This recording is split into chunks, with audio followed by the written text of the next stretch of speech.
The election fight is still underway, and it could go all the way to the Supreme Court. Our friend Sean Parnell, former Army Ranger and congressional candidate in Pennsylvania, is at the tip of the spear on this one. Sean, great to have you.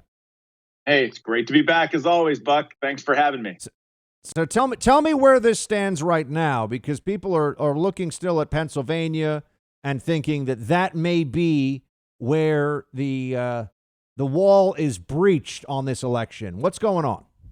Well, look, we brought just to provide context for listeners or viewers, we brought a lawsuit through the Commonwealth Court, through the PA Supreme Court, and ultimately it ended up at the Supreme Court that asserts that Act 77, Pennsylvania's universal mail-in absentee ballot law, is unconstitutional. And look, it is facially unconstitutional. It's clear. We've been in three courts, as I mentioned, three courts on this, Buck. Only one of those three courts has bothered to even evaluate this case on the merits. And in that instance, they said if plaintiffs are likely to move forward on the merits, that we will win, that Act 77 is facially unconstitutional. So we brought that case. It went to the Commonwealth Court where we got a favorable ruling. It went to the PA Supreme Court where they dismissed it on a legal doctrine called latches, basically saying that I brought the lawsuit too late. But here's the catch-22 that they put us in, is that I couldn't have challenged the law any earlier because 200 years of PA Supreme Court case law says candidates can't challenge elections prior to them being finished. So I couldn't challenge the constitutionality of Act 77 before the election, couldn't challenge it after. And then the PA Supreme Court dismissed it with prejudice and said that essentially I can't ever challenge Act 77 again. So we brought it to the Supreme Court. And the Supreme Court, after hearing both sides of the argument, what they did was dismiss our petition for injunctive relief only, right? Now, what we asked the Supreme Court to do, and this is important, was just temporarily halt the certification of Pennsylvania while we debated the constitutionality of Act 77 on the merits. Now, the PA Supreme Court said, no, we're not going to halt the certification. We're going to allow that to move forward. But the critical piece here is that they did not dismiss our case like so many in the media have reported. We are allowed to petition for what's called a writ of certiorari, which basically is legalese for we're asking the Supreme Court to hear the case on the merits. And Buck, I think that they have an obligation to step in and rule on the merits, because the people of this country deserve some clarity, and they deserve to know if the elections that we conducted here in the great Commonwealth of Pennsylvania are indeed constitutional. Because right now, Act 77, it's a black letter of the law, as people say, it's clearly unconstitutional. And so this is the way that our system was intended to work. We're going to the courts for clarity, and so far, we haven't had much success with the High Court of Pennsylvania or the Supreme Court, but we're hoping that they'll take up this case and allow for our petition for certiorari to pass and eventually rule on the merits. Sean, do you have some sense of what the timeline is on this? Because there are a lot of folks who are seeing the days pass on the calendar, and Inauguration Day is going to be here before we know it. So how do we view the time situation? Yeah, so we're going to submit our petition for certiorari today. Now, I don't know how long the Supreme Court is going to take to act on that. The Supreme Court, as I've sort of learned as this process has gone on, the Supreme Court is an enigmatic body, and quite frankly, the 9 Supreme Court justices are all very, very smart people, and they sort of do things in their own way.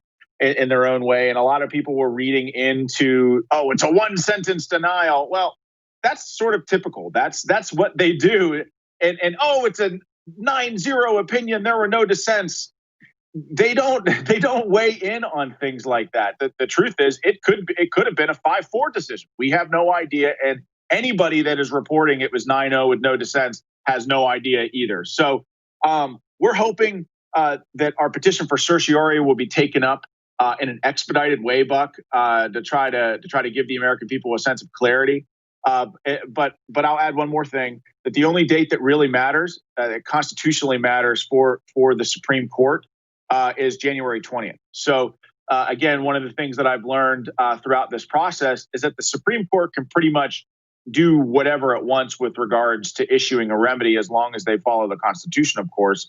And so, the idea that, with the media narrative is, oh, Parnell wants to throw out 2.5 million mail-in ballots. That's not at all what we're asking to do. We're simply asking the Supreme Court, at this point, the Supreme Court, to follow the Constitution of the United States. And so we're still in the fight. Many in the media have reported to the contrary, but we intend to have our petition filed at some point today, hopefully. We're speaking to Sean Parnell, former Army Ranger, current congressional candidate out in Pennsylvania and Western PA, and he's at the forefront of this legal fight. Sean, what would be, in your mind, a just outcome from the perspective of the Supreme Court with regard to your specific legal challenge? Well, I it's a great question. I'd love for them to hear it on the merits first, and whatever outcome or whatever ruling that they provide, of course, we'll honor.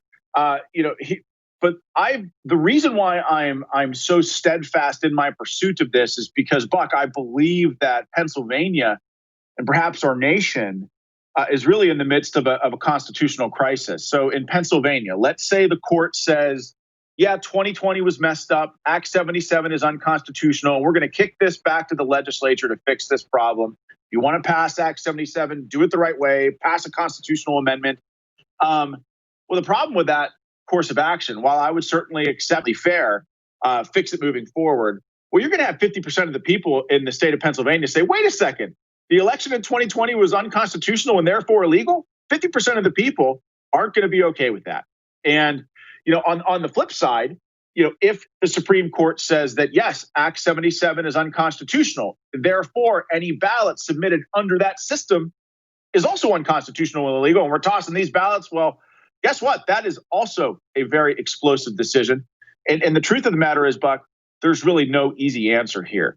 But this is why what would be covered, Sean, just so everyone knows, what would be covered under that umbrella of Act 77 ballots if the Supreme Court did that, which would be a huge move?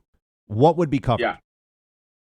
Well, okay, so like any ballot, any no excuse absentee ballot would be if the Supreme Court did that, right? And I really want to say if, because they could do whatever they want to remedy this situation, right? If they did, it would just be no excuse absentee ballots. Like any absentee ballot that was filled out in accordance with the Pennsylvania Constitution, like military service is one of the provisions where you can vote absentee. Having to work, having to be out of town, you're working at a poll and can't vote. All of those provisions are covered under the Pennsylvania Constitution. Those ballots would still count. So again, anybody out there that's saying, oh, Parnell wants to discount military ballots, that's a lie. That's not true. The only thing we're talking about is no excuse absentee ballots. And the reason why this is a dilemma and why 2.5 million people, Democrats, Republicans, and independents, are fired up about that. And guess what? They should be. But let's make sure that they're focused and putting the blame in the right spot. We're talking about a General Assembly that passed an unconstitutional law, a governor that signed and implemented an unconstitutional law, an attorney general in the state of Pennsylvania who failed to opine on the constitutionality of the law at the time that it was passed, and a secretary of state that manipulated that law to benefit her own party and watered down ballot integrity. The blame for disenfranchisement of the people of this Commonwealth rests squarely on the Commonwealth government. And Buck, you know me for a long time. You know that I'm not a politician. You know that I'm not afraid to stand up to my own party. And that's part of what I'm doing here. The General Assembly is controlled by Republicans. I'm suing the General Assembly, and I'm suing our radical Democrat governor and our radical Democrat attorney general, right? Because this is a constitutional issue. The Constitution shields us all from government overreach, Democrat, Republican, and everybody in between. And that's what I'm fighting for. And at the end of the day, Buck, the most important part of the constitutional amendment process in this regard, right, in changing time, place, and manner of elections here in the Commonwealth of Pennsylvania. And by the way, Act 77 represents the most radical change in our Commonwealth's election ever since the founding of our country. The most important part of the constitutional amendment process is that the people have a say. It was the intentions of the framers of the PA Constitution to make the amendment process that way, to give the people a say. And also, every instance in the state of Pennsylvania, upheld by the Supreme Court, PA Supreme Court, by the way, every instance of an unconstitutional expansion of absentee ballots, it's been struck down. It's been struck down by the PA Supreme Court. So in order for the PA Supreme Court to even rule against us, they have to overturn 184 years of their own ruling precedent, which is why they dismissed us on a technicality. So I'm in this fight because it's the right thing to do. It's not the easy thing to do. It's not what most politicians would do, but we're in this for the people, and we're going to continue fighting for them. Speaking of Sean Parnell, congressional candidate, he's involved in this lawsuit. They're filing today to try to get the Supreme Court to hear it on the merits to see if it is agreed by the court that Act 77 in Pennsylvania was unconstitutional. Sean, before we let you go, you've mentioned to me before that when you check the signatures on ballots that came in from specifically some nursing homes in Western PA, that it was fishy. Do we have 100%. any further information on that? Do we have any confirmation? Because I think one of the big challenges people have is we hear so much in all these affidavits, or read and hear from witnesses on these affidavits of fraud that they saw, but ironclad proof, as in 100 signatures from different ballots that all look the same, that would really be helpful. Where are you in that? Yeah, that's a great question. And so for your listeners and viewers, we did a random sampling of 2,000 ballots here from 4 different nursing homes in Beaver County.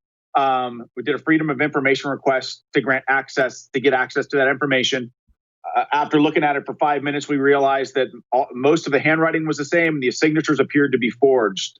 So what we've done, Buck, is we've turned that information over to the district attorney in Beaver County. He's looking at it. He's asked us a couple follow-up questions to get information on the ballots and where they came from.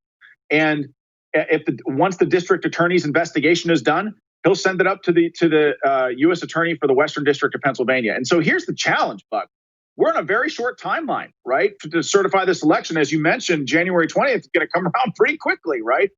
The problem is, we're on a very short timeline, and it just takes time to do these investigations. So right now, the district attorney here in Beaver County has those ballots and has that evidence, is in the process of conducting an investigation. Hopefully he finishes that investigation soon and sends it to the next level. Sean Parnell, everybody. The man is in the fight. He was when he was in Afghanistan, and now he is back here at home. Sean, my friend, good luck. Keep us in the loop, okay? Yep. Thanks, Buck. I appreciate it. Hey, Team Buck, thank you so much for watching The First on YouTube. If you like this video, please click that little thumbs up button so then it will log as liked. And also, if you want to see more great content from The First, please click subscribe.